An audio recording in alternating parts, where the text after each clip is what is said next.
पायो जी मैंने राम रतन धन पायो, पायो जी मैंने राम रतन धन पायो।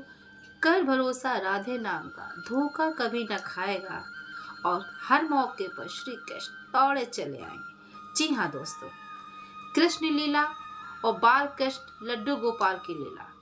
यदि जिसने भी बाल कृष्ण लड्डू गोपाल की सेवा की है या उस विग्रह को अपने घर में विराजित किया है और निरंतर उनकी सेवा में तत्पर रहते हैं, तो भाई उनकी लीला से कोई नहीं पीछे हटा है कि उनकी लीला नहीं देखी है और नहीं जानता है। समय समय में वो अपनी लीला दिखाते ही रहते हैं। वो लीला दिखाते रहते हैं ताकि लोगों को पता चले, संसार के लोगों को पता चले, जिसे कृष्ण रूपी धन मिल जाए, राम रूपी धन मिल जाए, फिर उसे किसी भी धन की आवश्यकता नहीं पड़ती है। नमस्ते दोस्तों, राधे राधे। मैं हूँ नीलम और आपके सामने ऐसी सच्ची घटना, ऐसे प्रसंग के साथ उपस्थित हूँ जो आपका विश्वास, भक्त और भगवान के प्रति जो श्रद्धा भाव, भक्ति भाव होता है, वो विश्वास यदि आप प्रभु के प्रति करते हैं, आप अपने कान्हा लड्डू गोपाल की सच्ची घटना और एक माँ वृद्ध महिला की ऐसी सच्ची घटना यदि आप विश्वास करते हैं, प्रभु की भक्ति में लीन रहते हैं, तो आज आपका विश्वास और ही प्रगाढ़ होने वाला है। जी हाँ दोस्तों प्रसंग छोटा सा ही है, पर ऐसा प्रसंग है जो आपके दिल को झकझोर करके रख देगा। ऐसी जीवन की गाथा उनकी थी, ऐसी कहानी थी कि आपका विश्वास इस प्रकार प्रभु के प्रति पक्का हो जाएगा कि जीवन में आपको किसी भी सहारे की जरूरत नहीं पड़ेगी। मात्र वही ठाकुर जी, वही लड्डू गोपाल, वही बाल कृष्ण का स्वरूप हमारे लड्डू गोपाल, इस प्रकार आपका विश्वास प्रगाढ़ होने वाला है कि ऐसी सच्ची घटना को सुनकर आप संसार के सभी मोह माया से हटकर बस उनके चरणों, श्री चरणों में ही अपना ध्यान लगाना अवश्य जरूरी समझेंगे। क्योंकि इंसान भटकता रहता है और प्रभु के प्रति उनका विश्वास, इस प्रकार आपका विश्वास प्रगाढ़ हो जाएगा, इंसान भटकते हुए इंसान को रास्ता किस प्रकार मिलेगा। आइए इस घटना को आपको सुनाती हूँ और सच्चे दिल से, सच्चे हृदय से आप ये घटना का पूरा प्रसंग सुनिए। किस प्रकार एक माँ, एक बच्चे की सच्ची घटना जो आपके दिल को बिल्कुल झकझोर करके रहे। जी हाँ दोस्तों, प्रसंग छोटा सा है, कहानी छोटी सी है। कहानी सीमा की है, बरेली की, जो शादी के कुछ समय बाद ही पति का स्वर्गवास हो गया। वो अकेले रहने लगी। जब पति का स्वर्गवास हो गया, कोई बच्चे भी नहीं थे, चारों तरफ अंधेरा ही अंधेरा उनके जीवन में था। लेकिन लड्डू गोपाल कान्हा का विग्रह उनके पास था। अष्ट धातु के लड्डू गोपाल का विग्रह शुरू से उनके पास था। वो कान्हा की सेवा करती थी। जब पति का स्वर्गवास हो गया, फिर उनको लेकर वो अपने मायके चली गई। मायके में भी भाई बहन नहीं थे, सिर्फ माता पिता थे, उनका ही साथ था। माता पिता के साथ रहते रहते कुछ समय बाद माता पिता का भी स्वर्गवास हो गया। वो भी प्रभु के चरणों में, श्री चरणों में चले गए। फिर वो बेचारी एकदम अकेली से रह गई, वो और उसके लड्डू गोपाल। संसार की कोई चीज इसके लिए मायने नहीं रखती थी। वे सारा दिन, वो और उसके लड्डू गोपाल, उस महिला के, सीमा के लड्डू गोपाल और सीमा, बस उन दोनों की दुनिया एक दूसरे के लिए ही जैसे बनी हो। दिन रात मेरे लड्डू गोपाल, जब भी वो घर से बाहर निकलती, जब माता पिता नहीं रहे, तो उसको संसार में किसी भी काम से, कोई चीज से मतलब नहीं था। क्योंकि माता पिता की जो संपत्ति थोड़ी बहुत थी जो छोड़ के गए थे, उससे उसका जीवन यापन चलता था। और तीज त्योहार कुछ होता था तो क्या करते थे कि गांव वाले, पड़ोसी वाले, जो भी होता, तो खाने पीने, छोटे मोटे पुराने कपड़े, जो भी होते, छोटी मोटी जो चीज़ें ज़रूरत की होती है, तो उनकी पूरी करते रहते थे। इससे उसका जीवन यापन चलता था। और उसे उन लड्डू गोपाल के साथ जब रहती थी, तो उसे जीवन की किसी भी चीज़ों की आवश्यकता ही उसे नहीं लगती थी। लगती थी कि मतलब कुछ है ही नहीं जीवन में, बस उस लड्डू गोपाल के साथ अपना जीवन यापन वो करने लगी। वो इस प्रकार करने लगी कि उसे दिन पता न रात का पता कब होता। बस सारा दिन लड्डू गोपाल को नहलाना धुलाना, एक बच्चे की तरह, जैसे एक माँ अपने बच्चे की सेवा करती है, बस उसी तरह, उसी भाव से बिल्कुल। वो उन्हें भगवान समझती ही नहीं थी। वो समझती थी मेरे लल्ला है, मेरे बच्चे हैं, मेरे छोटे बच्चे हैं, मेरे बाल कृष्ण को वो सिर्फ वो अपना बेटा समझती थी। और हाँ, मूर्ति के स्वरूप में वो बाल कृष्ण, हमारे लड्डू गोपाल साक्षात बात करते थे, पूरी बात करते थे जैसे बच्चे बात करते। हर एक भाव वो उनसे शेयर करते थे और वो बात करते थे। तो माँ, वो महिला धीरे धीरे वृद्ध होने लगी। जब वृद्ध होने लगी तो उससे लेकर अब तक का जो समय लड्डू गोपाल के साथ था, इस प्रकार से इतना घनिष्ठ हो गया था, प्रेम और भी प्रगाढ़ होने लगा। इस प्रकार की वो उनके साक्षात बिल्कुल एक एक शब्द जैसे बच्चे बोलते हैं तुरंत सुनती थी और समझ जाते थे कि हाँ हमारे कान्हा, हमारे लड्डू, हमारे गोपाल ये हमसे कह रहे हैं। तो जब भी घर घर के बाहर गांव पड़ोस की महिलाओं के साथ बैठती थी तो सबके साथ बात करते, आज मेरे लड्डू गोपाल ने ये नहीं खाया, ये खाने से मना कर दिया, आज नहाने का मन नहीं था उनका, आज ये कपड़े पहनने का मन नहीं था, आज मुझसे ये मंगवा रहे थे, आज ये जिद कर रहे थे, मेरी बात नहीं सुनते, बहुत नटखट हो गया कन्हैया, मेरी बात ही नहीं सुनता, ये वो। तो मोहल्ले की महिलाएं मतलब पड़ोस की जो भी मतलब महिलाएं थी तो कुछ मतलब उनको समझती थी कि मतलब अब बूढ़ी वृद्ध हो चुकी बेचारी, अकेलेपन की वजह से ऐसी ऐसी फालतू बातें करती, लेकिन उनका कोई मजाक नहीं बनाता था, बस सुन लेते हाँ हाँ हाँ हाँ, ऐसे सुन के मतलब उनकी बातें निकाल देते थे। कुछ ऐसे समय धीरे धीरे बढ़ता रहा, समय कटता रहा। एक समय ऐसा है जब काफी वृद्ध माँ हो गई तो मोहल्ले में सब लोगों ने सोचा कि मतलब ये अकेले रहते, इनका कोई दूसरा सहारा नहीं, हम ही पास पड़ोस के सभी लोग जो है वही इनका सहारा है, तो चलते हम लोग प्रयाग जा रहे हैं, इलाहाबाद जा रहे हैं गंगा स्नान के लिए, तो चलते हैं पूछ लेते हैं इनसे, अगर इनका मन होगा तो ये भी हमारे साथ चल देंगी, नहीं होगा तो कोई बात नहीं, पर हमारा फर्ज बनता है, मोहल्ले में रहते हैं हम लोग और वृद्ध हो चुकी हैं तो एक बार मतलब दान पुण्य करना बहुत आवश्यक है। अब इस उम्र में इनके बेटे तो है नहीं, जो इनके बच्चे और तो है नहीं, ना बेटियां हैं, कोई नहीं इनका दूसरा सहारा है, तो हम ही सब है, अगर हम सब चल रहे एक बार पूछने में नहीं कोई हर्ज है, पूछ लेते हैं, अगर चलना चाहे माँ तो चल सकती हैं और स्नान कर कर प्रयागराज से वापस आ सकती है, एक बार पूछ लेते हैं। तो वो सब पूछने लगे कि माँ अगर आप स्नान करने प्रयागराज इलाहाबाद चलना चाहती हैं तो हमारे साथ चलिए, वापस आ जाइएगा। सबने कहा माँ आप वृद्ध हो चली हैं, अगर आपको पुण्य दान करने का मन है तो आप हमारे साथ प्रयागराज चल सकती हैं, स्नान करने इलाहाबाद चल सकती हैं, आप वहाँ से चल के 1-2 दिन में हम लोग वापस आ जाएंगे। तो माँ से ऐसी बातें कही लोगों ने। फिर माँ ने कहा ठीक है हम लल्ला से पूछ के बताएंगे, हम अपने लल्ला से बात करके बताएंगे, अभी तक तो मैं कभी उन्हें छोड़ कर गई नहीं हूँ, पूछती हूँ लल्ला से बात करती हूँ, बताती हूँ कि देखते हैं लल्ला ने कह दिया जाने के लिए तो फिर मैं जाऊँगी, क्योंकि लल्ला को आज तक मैंने कभी छोड़ा नहीं अकेले। ठीक, तो सबने कहा ठीक है आप पूछ के बताइएगा, चलना होगा तो सुबह आप तैयार हो जाइएगा, फिर चलिएगा हमारे साथ। ठीक है। फिर दूसरा दिन आया, माँ जब घर गई तो उन्होंने लड्डू गोपाल अपने लल्ला से कहा लल्ला सब जा रहे हैं नहाने, प्रयागराज जा रहे हैं स्नान करने, दान पुण्य करने, अगर आपकी इच्छा हो, तुम्हारी इच्छा हो तो मैं भी चली जाऊं, क्योंकि मैं कभी गई नहीं हूँ घर से छोड़ के, तुम्हें छोड़ के अकेले तुम्हें छोड़ा नहीं है, अगर तुम्हारी आज्ञा हो लल्ला, अगर तुम रह सको अकेले घर में तो मैं भी चला जाऊं। तो भाई लल्ला ने कहा नहीं माँ मैं भी तुम्हारे साथ चलूंगा, और इस प्रकार जिद करने लगा। तो मैया ने कहा देखो बेटा, वहाँ पे वो अपनी भाषा में समझाने लगे, देखो लल्ला मैं आपको कभी बाहर लेकर नहीं गई हूँ, वहाँ बहुत भीड़ होती है प्रयाग में, कैसे ठंडी इतनी हो रही, तुम स्नान करोगे, कैसे मैं तुम्हें छोड़ के अकेले जाऊंगी, इतनी भीड़ होती, कहीं खो जाओगे, बच्चे खो जाते हैं, मैं कैसे संभालूंगी, मैं अकेली बूढ़ी हो चली हूँ, मैं कैसे तुम्हारा ध्यान रखूंगी। इस प्रकार से वो कई तरह की बातें बना बना के लड्डू को, हमारे कान्हा को समझाने लगे, पर वो एक मानने को तैयार नहीं थे, वो भी जिद करने लगे नहीं नहीं। पर जब ज्यादा करने में माँ गुस्सा आ गई। माँ ने कहा देखो ज्यादा करोगी तो मैं तुम्हें अकेले छोड़ के चली जाऊंगी और वापस कभी नहीं आऊंगी, मैं तुम्हें अकेले ही छोड़ दूंगी। देखिए भक्त और भगवान में जब इस तरह का प्रेम हो जाता है तो बताओ कोई भक्त कह सकता है अपने भगवान से कि मैं तुम्हें अकेला छोड़ दूंगी, ये तो भगवान के कहने की बात होती है कि मैं तुम्हें अकेला छोड़ दूंगी। जब प्रेम इस प्रकार से मतलब इतना घनिष्ठ हो जाता है तो भक्त और भगवान के बीच में कोई दूरी नहीं रहती।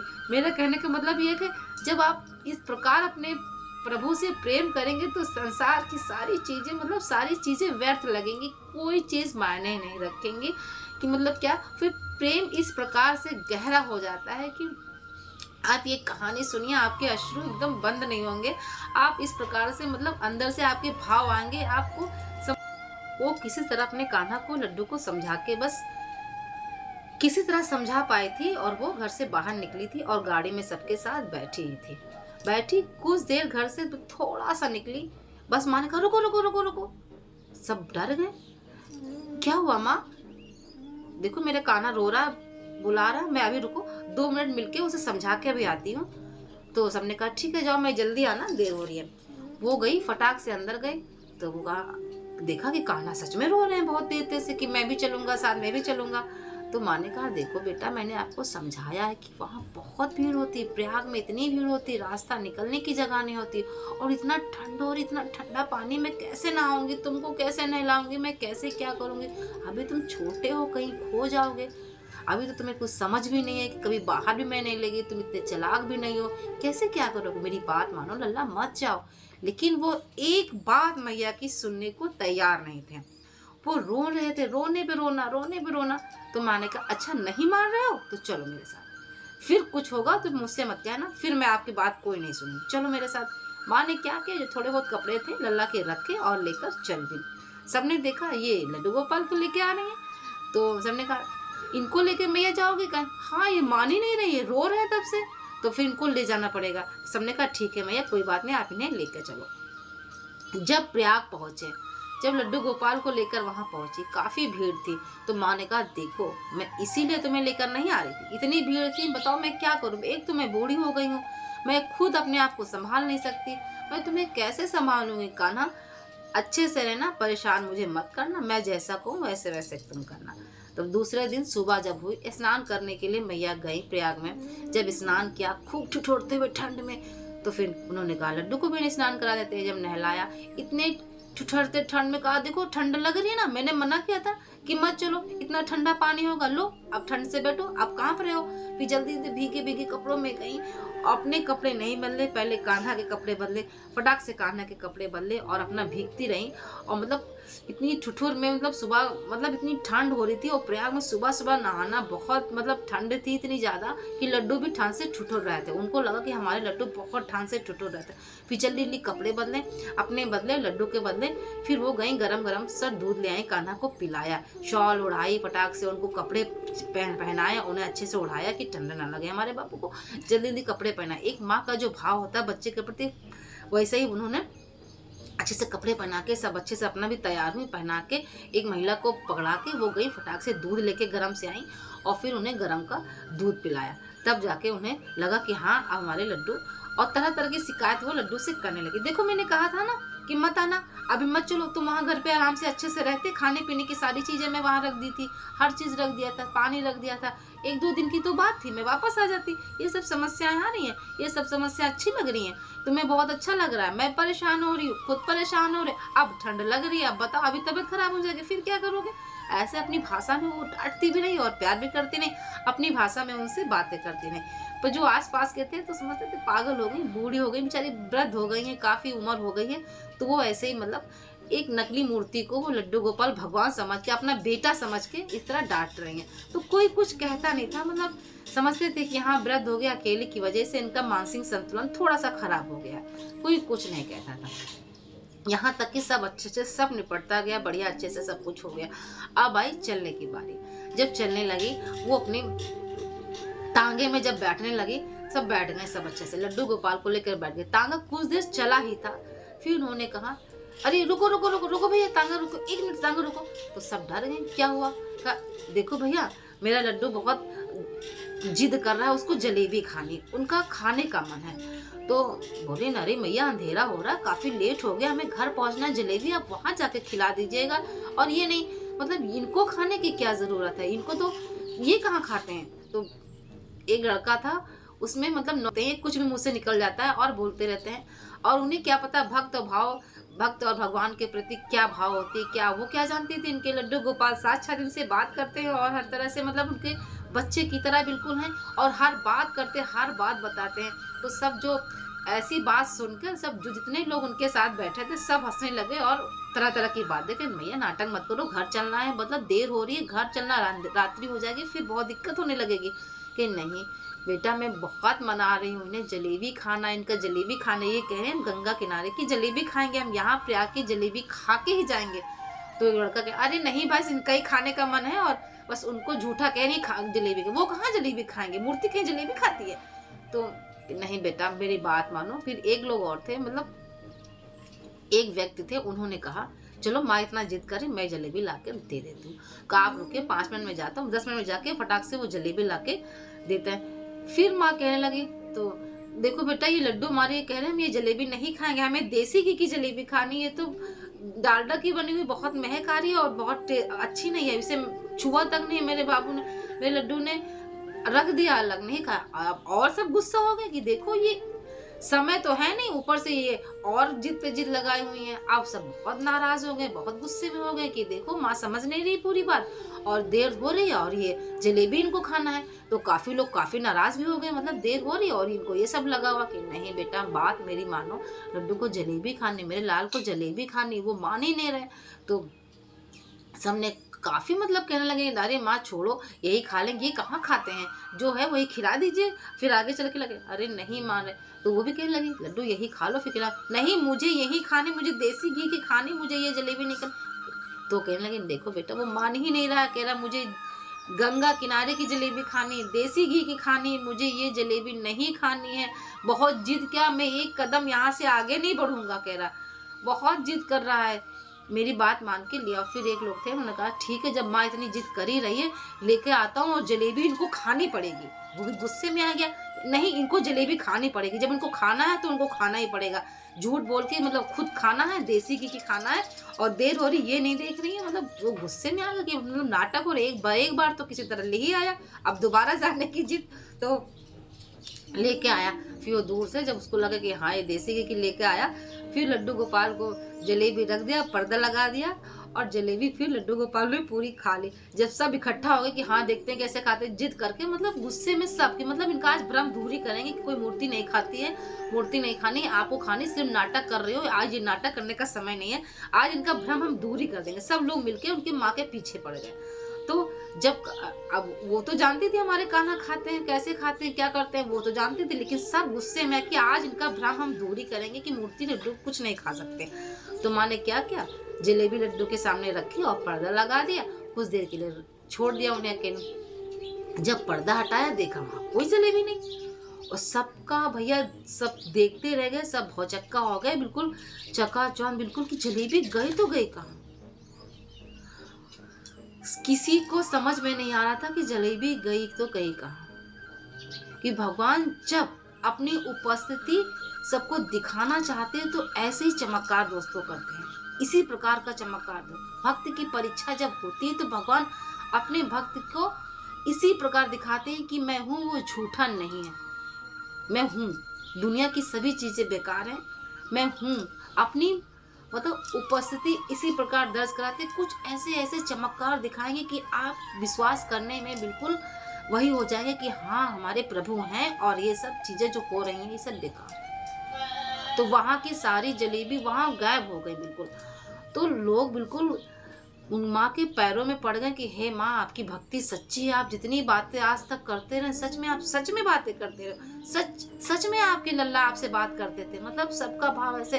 वो जो जलेबी लेके आया था वो माँ से माफी मांग लेगा, हे माँ आप तो सच में कह रही थी, मैं आपको जाने क्या क्या बात की, इन बातों से संबोधित करता रहा, क्या क्या बोलता रहा, मैंने क्या लड्डू गोपाल को, कान्हा कन्हैया जी को मैंने क्या क्या नहीं कहा, और आपको आप मुझे माफ कर दीजिए। तो माँ ने कहा बेटा मेरे लड्डू गोपाल को तुम्हारी लाई हुई जलेबी तो इतनी पसंद आई कि वो बहुत खुश है। देखो वो तुमसे नाराज नहीं है, वो कितना खुश है, उसने कितनी चाव से पूरी जलेबी खा ली। वो तो तुमसे खुश है कि तुम उनके लिए जलेबी लेकर आए। तुम बिल्कुल अपने मन में मत रखो। सबने माँ की बातों को विश्वास किया और विश्वास पक्का हो गया। जो जलेबी लेकर व्यक्ति आया था वो इस प्रकार माँ की बातें उसके दिल को छू गई, उसके जीवन को उसी क्षण बदल दिया कि उसने कहा हे माँ आज से आपकी और आपके लड्डू गोपाल की मेरी जिम्मेदारी है, मेरी जिम्मेदारी है, मैं आप दोनों की देखभाल करूँगा, ये सुख मुझे प्रदान करें, कृपया मेरे साथ चलें। वो जिद करने लगा।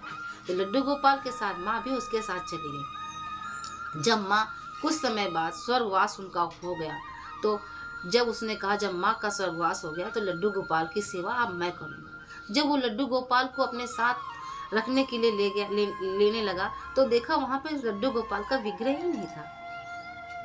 लड्डू गोपाल भी माँ के साथ चले गए थे, श्री धाम चले गए। माँ भी लड्डू गोपाल के साथ प्रभु के चरणों में श्री धाम पहुंच चुके थे। उसे यकीन हो गया था ये दोनों लोग एक दूसरे के लिए ही बने हैं। उन्हें पूर्ण विश्वास हो गया था कि भक्त और भगवान के बीच कोई तीसरा नहीं आ सकता। सच्ची भक्ति का यही एक प्रमाण है।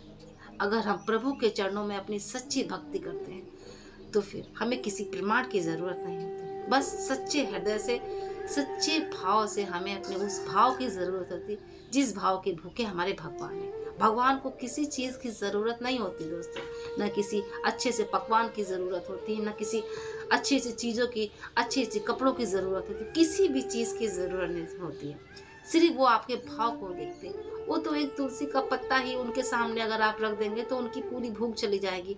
वो इस इतने से वो संतुष्ट हो जाते हैं। आप अगर सोचते हैं कि मैं उन्हें ये पकवान नहीं खिला पा रहा हूँ, इतने अच्छे कपड़े नहीं पहना रहा हूँ उनके लिए नहीं, तो ये सब चीज़ उन्हें नहीं चाहिए। वो सिर्फ आपके भाव के भूखे हैं। वो सिर्फ एक तुलसी का पत्ता रखने से वो खुश हो जाते हैं, आपके भाव के भूखे होते हैं। ऐसे हैं हमारे लल्ला श्री कृष्ण और ऐसे हमारे लड्डू गोपाल। तो इनकी कहानियाँ ऐसी ऐसी हैं जो आपके दिल को झकझोर कर देंगे। आपका पूरा जीवन एक छोटी सी कहानी कैसे बदल देती है। अगर ये कहानी आपको दिल को छुई है तो कृपया करके एक लाइक जरूर करिएगा। और आपके जीवन में भी कोई अच्छी सच्ची घटना है तो प्लीज़ कमेंट बॉक्स में शेयर करिएगा। ठीक है फ्रेंड्स, मिलते हैं अच्छे से इन वीडियो में, अच्छे से ब्लॉगिंग में और अच्छे से लड्डू गोपाल की कहानी के साथ।